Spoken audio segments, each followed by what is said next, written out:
guys, welcome back to ASMR Retro. Today I'm going to take a look at the Essential Superman Encyclopedia. I picked this up at my library and I thought it would be a good time to talk about it. I'll also be talking a little bit about my random thoughts on the movie. I saw it over the weekend and I have to say it was pretty good. I'll always prefer the Christopher Reeve Superman movies because I grew up with them. A lot of that has to do with nostalgia, but the new one was good. It was a lot of fun. It was Superman, what can I say? A lot of interesting characters, a lot of funny characters, some of which stole the show. But anyways, I think for this book, actually this was kind of disappointing because, I mean, there's a lot of good information, a ton of good information, but a lot of the pages are black and white, and it's not, it's not that many pictures and stuff like that. So for a video, it's kind of dull. But there is several sections, or 2 sections with color pages, so maybe I'll flip through those, and then after that I'll look up the some of the characters that were in the movie and take a look at what it has to say briefly. Okay, let's check it out.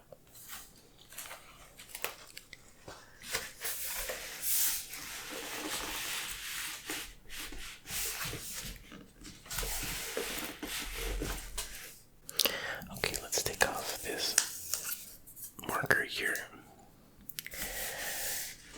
So yeah, you see most of the book is like this, kind of dull, and not many pictures and stuff like that. But I mean, there are pictures, a lot of pictures, but I don't know. Just the way it's formatted is kind of dull looking. But anyway, here you see the Man of Steel himself, smashing through an asteroid or something like that. Some nice artwork.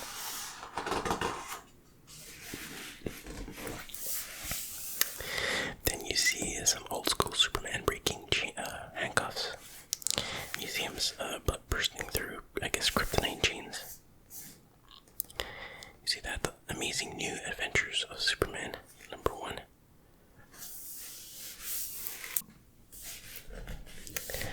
Here you have Kryptonite Handbook. This is cool. It shows the different colors of kryptonite, which I didn't even know was a thing. By the way, I don't know much about Superman. Again, most of my knowledge of Superman comes from the Christopher Reeve movies. So there's pretty much, I know almost nothing.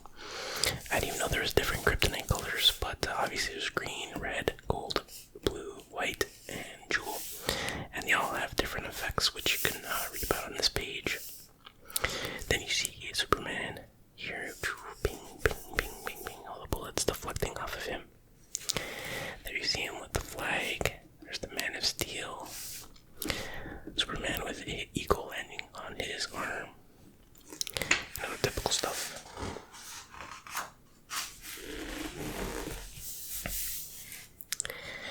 And then you have Superman grabbing or receiving Lois Lane. Look how different the symbol was there. A lot more basic. And I love these kind of books when they show the mishmashes of the different panels throughout the years, different comics, different art styles. I love seeing that kind of stuff. I wish more of the book was like this. Superman saying, "You needn't be afraid of me, I won't harm you," because that's when he first meets her. Here, I guess that's the Daily Bugle chief editor, whatever his name is. Man, superhero, Superman, Steel, Man of Steel, love, Superman. And then here you see Superman and Lois Lane, and this is a very Christopher Reeve looking Superman, to the point where I wonder if they had to pay him royalties or his family royalties or whatever. I don't know when this book came out, but and there's Lois Lane. Kind of looks like the Lois Lane in the current movie, 2025 Superman. Then you have Superman. I guess he's catching these criminals here. It says the end of the planet, which I'm assuming they mean the Daily Planet, not the actual planet. Got some onlookers. Yeah, another very Christopher Reeve Superman looking Superman. And that is Lois Lane, of course. Again, also looks like the current Lois Lane a little bit. Jimmy Olsen and this guy. I really liked, I thought the guy they got to play Jimmy Olsen in the new movie did a pretty good job. I liked his acting. He portrayed the character well, I think. Okay, then you have, I guess those are his parents, earthly parents, although they drew the dad looking like an old Christopher Reeve, which doesn't make sense because he's the adopted Superman,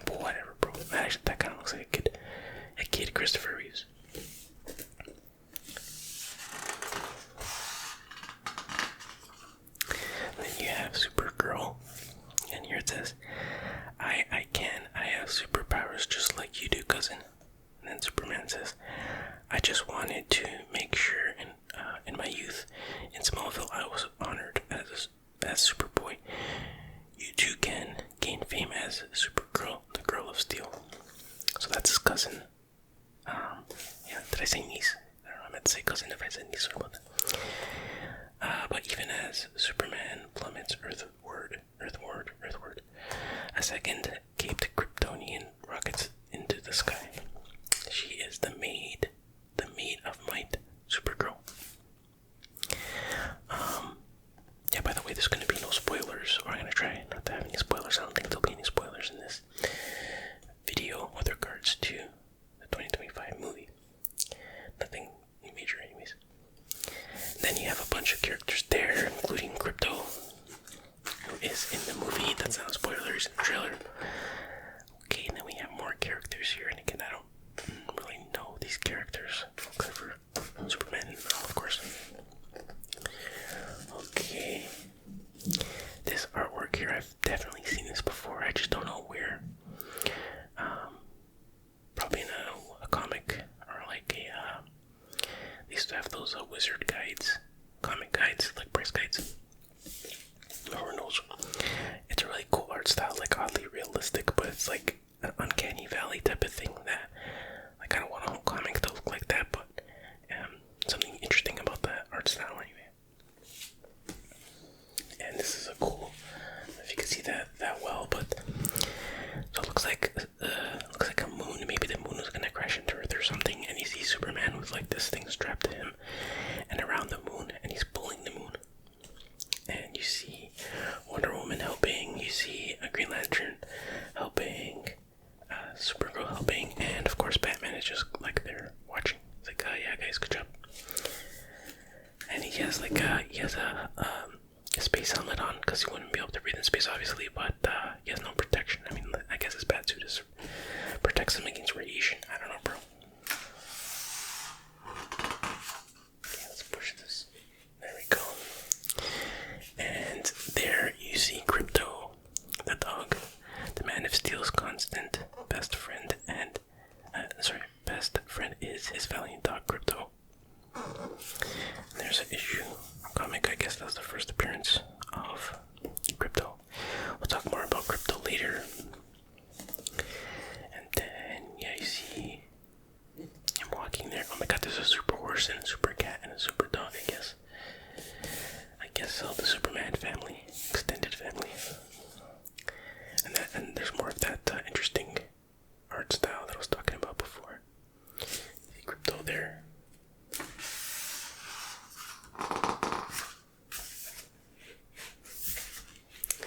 And then you see, oh, this is really cool. Superman busting out of a Lex Luthor phone booth. I was about to say, oh, he shouldn't damage public property, but it's a Lex Luthor. It's fine. And yeah, he's changing into Superman. You see Batman there, looking all badass. Superman, Batman, and Wonder Woman. Pretty cool. Pretty cool.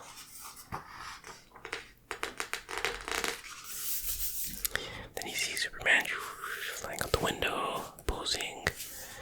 Then here he says, my friend will soon be rounding that corner, and when he does. And this is an extremely Christopher Reeve looking Superman. Holy crap. There can be no denial about that.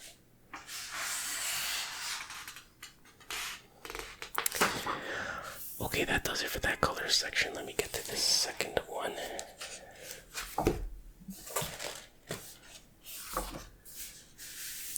Okay, we have some more color pages here. You got Lex Luthor, I believe, and it's gotta be in some kind of Iron Man, Hulkbuster type of mech thing. Oh, he's got the Infinity Stones. Check that out. Must be a crossover or something. And then I guess that's Lex Luthor looking more like Wilson Fisk. And Clark Kent is Superman. Oh, his computer figured it out, I guess. It's MS Tessmacher. I don't know, bro. And they're saying, I'm free now to start the campaign that will bring about the final showdown battle between Superman and myself. It won't take long to devise a broadcast interrupter such as I'll need. Alright, so he's up to some crazy scheme.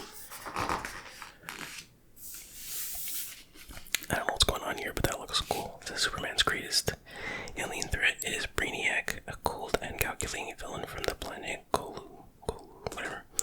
Time and time again, the relentless Brainiac tries to destroy Superman and those he holds dear.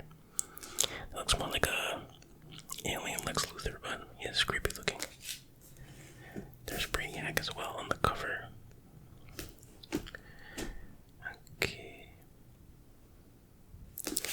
And then we have this. Some robot or something, I don't know, bro. Oh, then you got the Terminator here with the kryptonite core and a giant gorilla and Superman dying. Makes sense. Then you have, oh, that's a dark side. The new god Darkseid continually locks horns with Superman when the villain tries to take over Earth and subjugate its people. Their never-ending battle still rages on even after the devastating events of the final crisis. Okay, then you got some evil characters here. I believe that's Lois Lane's father. What's his name? General Samuel Lane. Based on that, I can deduce that that is definitely Lois Lane's daughter. Father. That's supposed to be General Zod. What's her name? Ursa and Non. There's another depiction of them over there. I like this art style much better than this one. And there is Doomsday. Yeah. And then this is Robo Terminator Superman. The Cyborg Superman, as they call him.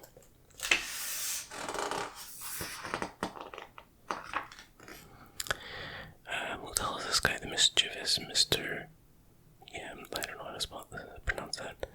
Mix, whatever. Makes Superman life more annoying and sometimes deadly every 90 days or so. Alright. Then we got some kind of storm-looking character here. The Silver Banshee, as they call her.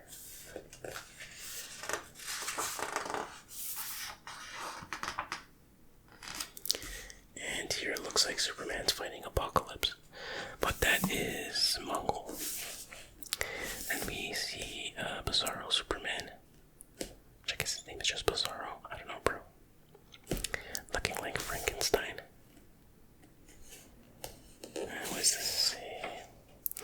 Bizarro am not Superman's sometimes friend, and he am not Superman's sometime enemy. He am just a Bizarro. So there you go. Wise words from a wise man. And let's see. Finally, I guess these are some other supervillains that I know nothing about. Oh, that guy looks cool. Alright. Now we're gonna check out some of the characters from the movie. Alright, our first character that I wanna talk about is Krypto, the super dog. In the movie, he pretty much stole the show. He's really cute and everything, and yeah, he was completely CGI. But it didn't really bother me that much because he had so much character, so much personality, and he was a lot of fun. So it's hard to be like, oh man, that's a stupid looking CGI dog. When I saw it on first I saw it on the trailer, I'm like, ah man, I don't know, that's kind of weird, but they made it work. They made it work in the movie. Krypto, the super dog. Oh, and the funny thing is, like, you know, obviously he has superpowers, but he's still a dog, so he, like, you know, obviously doesn't know his own strength, and when he sees somebody and he wants to jump on them or whatever, which obviously can be dangerous for regular humans, but he managed to even knock Superman down. And he looks like super vicious here. I never seen him looking that vicious in the movie. But briefly, I'm not going to read the whole thing, it's quite a long write-up, but let's read a paragraph or two. Krypto was the L family's pet dog who was placed in Jor-El's experimental rocket in the weeks prior to Krypton's destruction. He later arrived safe and sound on Earth and was reunited with the young Kal-El.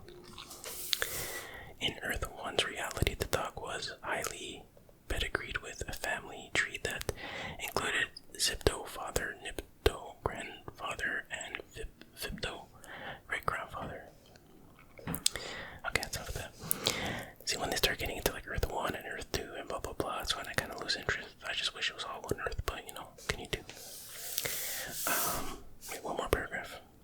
Krypto and the toddler Kal-El were rarely ever apart, and the baby cried when his father took the dog and placed him in a rocket.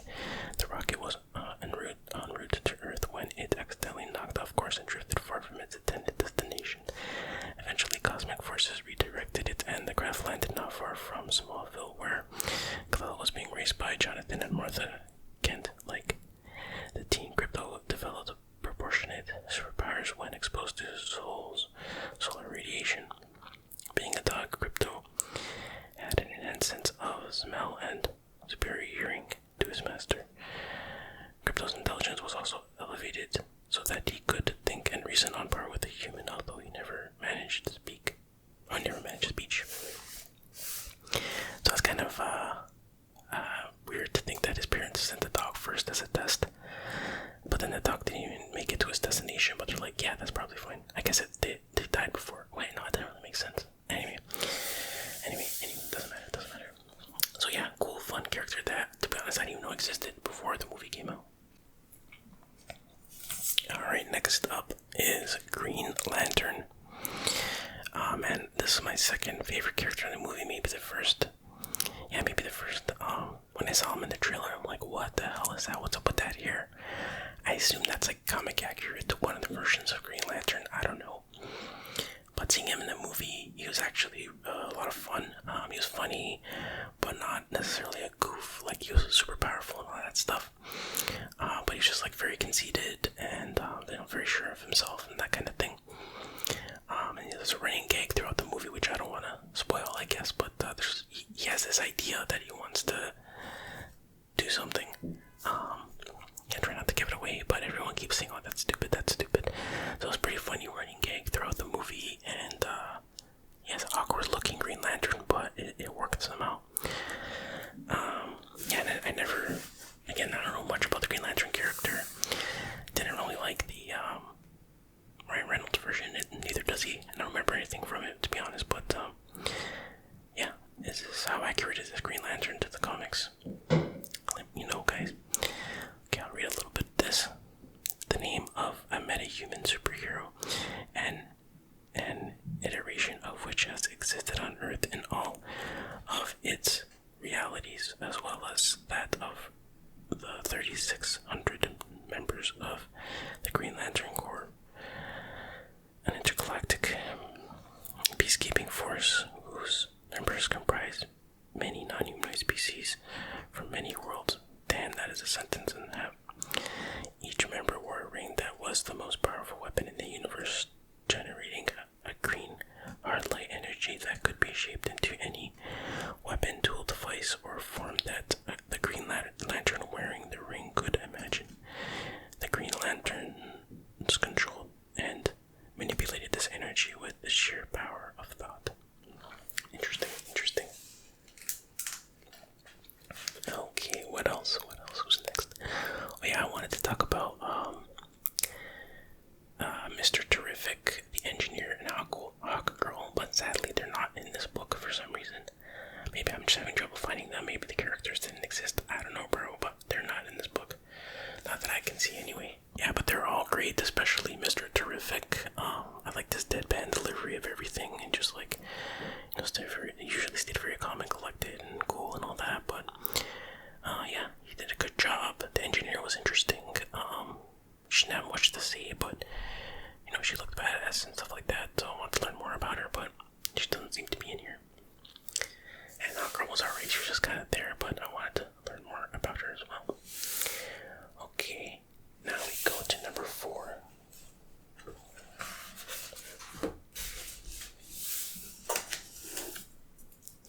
Of course, Lois Lane. So historically, I've never really liked the Lois Lane character, but I've always been basing it on the Christopher Reeve Superman movies, and I don't really like her character in that movie at all. Like, I find her to be she's a non-likable person, in my opinion. She doesn't really seem to have many redeeming qualities. Like, I mean, that's a little bit harsh, but she doesn't really seem to love Superman or Clark Kent. She just seems like she's chasing the excitement. She's always chasing the story.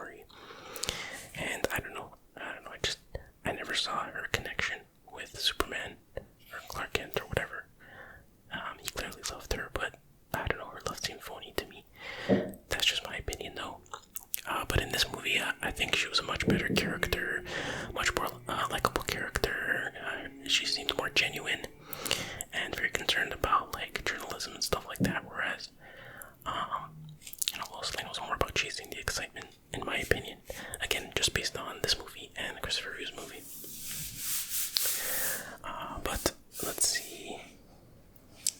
Instead of reading this, I'm just gonna look at some of these pictures here. Okay, she's getting shot with bullets in this one and surviving, so I don't know what's happening there. Here she's like, I'm a journalist. Everything I write reaches millions of people. I have a responsibility to those people. There's far too much injustice all around to be ignored any longer. See, this is more like how she was in the movie, the new movie, but in the Christopher Reeves one, it was not like that very much. You're saying they're so excited they've practically forgotten about me, but I don't mind. I love them both. Okay. And there she is jumping out the window, trying to see if Clark is Superman. Testing him, I guess. I think there she's trying to cut his hair, but she can't because he's the Man of Steel. She's like, oh my god, he is Superman. She says, Lois, Clark, you alright? Well, I could use a hand. Alright.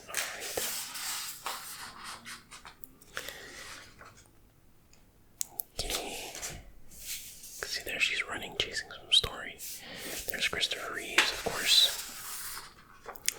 There's some creepy looking monster dude that he's defending her against. Okay. That looks like the Christopher Reeves Lois Lane. I forget the actress's name, but she kind of looks like that in that picture. So there you go. There's Lois Lane. So next up is Lex Luthor.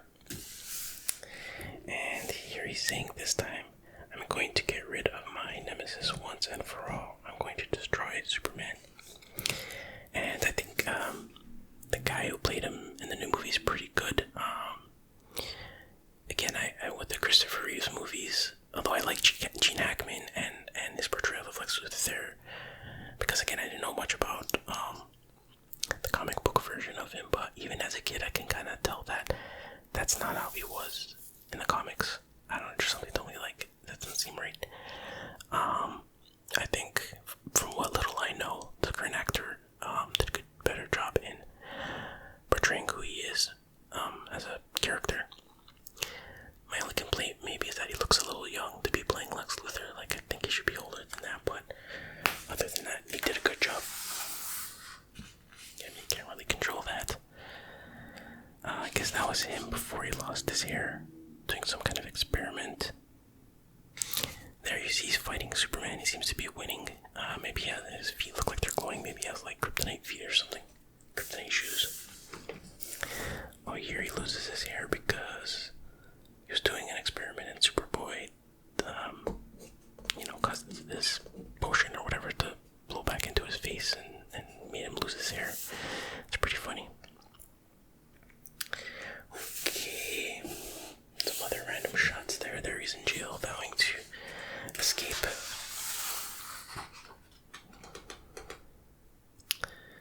Okay. That looks like a Superman Buster armor. I don't know what it's called, but I'm sure that's kind of the point. See, that looks more like the Gene Hackman interpretation of Lex. Maybe he's wearing a toupee there. I don't know, bro, but it looks like he's balding. There he almost looks like a young Joker, just like totally insane. Guess he's maybe discovered kryptonite or got kryptonite for the first time there. I don't know, bro. I guess, is that President Lex? I don't know. Kind of reminds me of Kingpin when he becomes the mayor in the Daredevil show.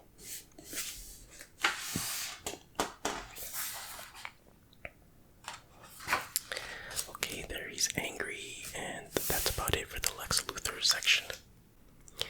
Okay, and finally, we're gonna look at Superman. And I think this is the first page of the original Action Comics, whatever it was, his first appearance or blah blah blah, something like that. So there you see the rocket escaping Krypton, and it says, just before the doomed Krypton exploded to fragments, a scientist placed his infant son with an experimental rocket ship, launching it towards Earth. Then it says, when the vessel reached our planet, the child was found by an elderly couple. Look, Mary, it's a child. The poor thing, it's been abandoned. The infant was turned over to an orphan asylum where it astounded the attendants with feats of strength. Sorry, I just had to adjust the mic a little bit. Okay, where was I? Feats of strength, okay. We couldn't get that sweet child out of our mind. We've come to adopt him, if you'll permit us. So they come back, and he's like, I believe it can be arranged. And then he's thinking, whew, thank goodness they're taking him away before he destroys or wrecks the asylum. And then it says, the love and guidance of his kindly foster parents was to become an important factor in the shaping of the boy's future. I'll now listen to me, Carrie. Now listen to me, Clark. This great strength of yours, you've got to hide it from people, or they'll be scared of you. But when the proper time comes, you must use it to assist humanity. So I don't think that's the original. Maybe like it's maybe it was a later comic explaining the origin story. I don't know, bro. The artwork looks a little too crisp. I mean, obviously like remastered or whatever, but I don't know. Okay, then you see his Earth parents with Clark, Superman, another Superman. Here he's saying, yes, it took a while, but Pa and I finally came up with this. We made one for the front and one for the back. What is that symbol supposed to be? I always assumed it was an S, but then people are like, oh no, it's a symbol of, like, means something on its own planet or something. I don't know, bro. I will be free.